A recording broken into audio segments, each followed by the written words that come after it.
you ever wondered about what the first video game ever was? Well, the name of the very first video game is Tennis for Two. Its very creation kickstarted the video game industry and made it how we know it today. This is how Tennis for Two came to be.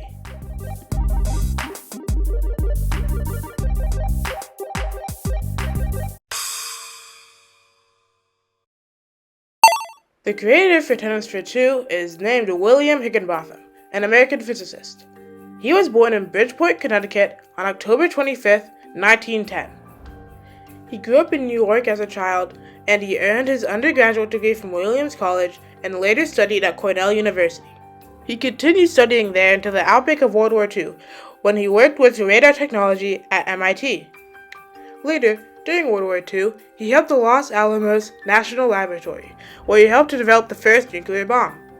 Because of his experience with nuclear weapons, Higginbotham aided the Federation of American Scientists, which were against nuclear weapons in countries attaining them. Following World War II, Higginbotham joined the Brookhaven National Laboratory because he liked how they used nuclear power for peaceful reasons. In 1958, he realized that people were bored during Brookhaven's annual Visitors' Day. This is part of the reason he made the game Tennis for Two. Higginbotham stated that it might liven up the place to have a game that people play and which would convey the message that our scientific endeavors have relevance for society. The game consisted of a side view of a tennis court on an oscilloscope screen, which used a cathode ray. Players would serve and volley a tennis ball, which is represented by a brightly lit dot.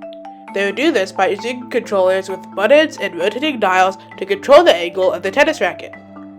The ball would move from one side of the net to the other after being hit. Tennis for Two ended up being very popular, and hundreds of visitors came to the Brookhaven National Laboratory for a chance to play the game.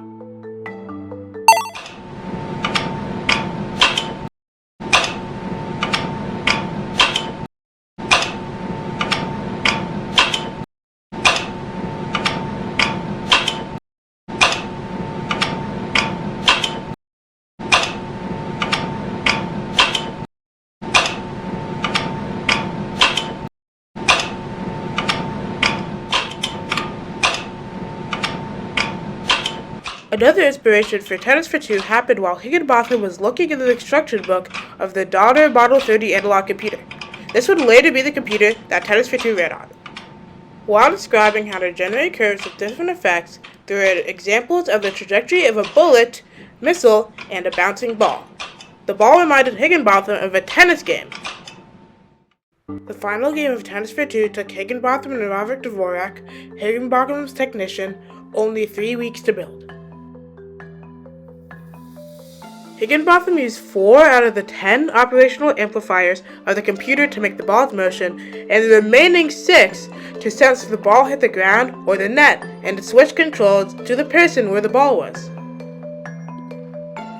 Most of the circuitry for Tennis for Two was based on vacuum tubes as well as relays. An innovation Tennis for Two made immediately was using germanium transistors that had just become commercially available. They were used in Tennis for Two to build a fast switching circuit that would take the 3 outputs for the computer, them being the ball, the net, and the court, and display them alternately on the screen very fast, at the speed of around 36 Hz. This allowed for the human eye to see all 3 outputs as one image. The creation of Tennis for Two was a frontier in video game history because it showed that people showed interest in video game entertainment. It also attracted public interest for video games. Multiple computer programmers learned from the creation of video games because it allowed them to see the computer's full potential and challenge what it could do. This led to the very influential game Space War coming out in the 1960s. Created by MIT students, this game was about 2 ships fighting each other. However, due to computers and their costs, the game was never released to the public and only influenced people interested with small computer technology.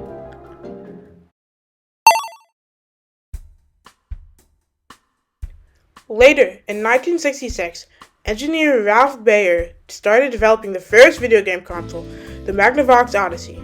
He finished and released it in 1972. Sadly, the Magnavox Odyssey ended up being a commercial failure due to poor marketing. Meanwhile, a student from the University of Utah named Nolan Bushnell remembered playing Space War and thought the game would do well if it was a coin-operated machine. However, since Space War was originally a two-player game, turning it into a one-player game made it clunky and difficult to play, and the game flopped. Still, Bushnell would not give up and tried to make an arcade version of a Magnavox Odyssey table tennis game. With the help of Ted Dabney, Bushnell founded Atari Inc. and released the arcade game Pong in June of 1972.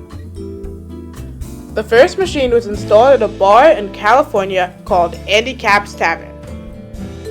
Just a few days after installation, the tavern owner called Atari and told them to send somebody to fix the machine. The problem? There are too many quarters in the machine, and they had jammed it. Atari would go on to make a home version of Pong, partnering with Sears, Roebuck & Company to do so. Magnavox sued Atari for patent right infringement and won, but it mattered very little. Atari's sales were not affected. Notably not included in the early days of video game development were people of color. They were denied access in many labs where gaming was being developed. However, this doesn't mean that they didn't make contributions. For example, Jerry Lawson is a black engineer whose work led to the development of the video game cartridge. The home version of Pong did so amazing commercially that other companies tried to make their own versions of Pong.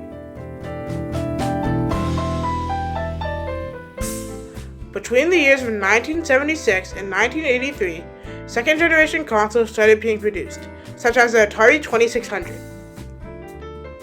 However, competition with Atari arose, with consoles such as the Intellivision by Mattel and the ColecoVision.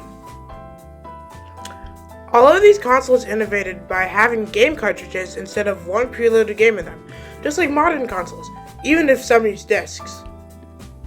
Despite this, in 1983 and 1984, sales of video games and consoles skyrocketed down.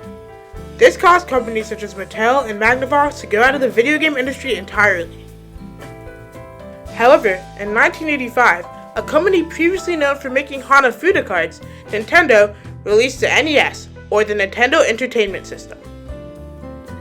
The NES revitalized the video game market and ultimately caused video games to become mainstream. All of this was caused by Tennis for Two, as without the game, public interest and the curiosity of the computer's limits would never spark the idea for Space War, which essentially created Atari and the video game industry as we know it.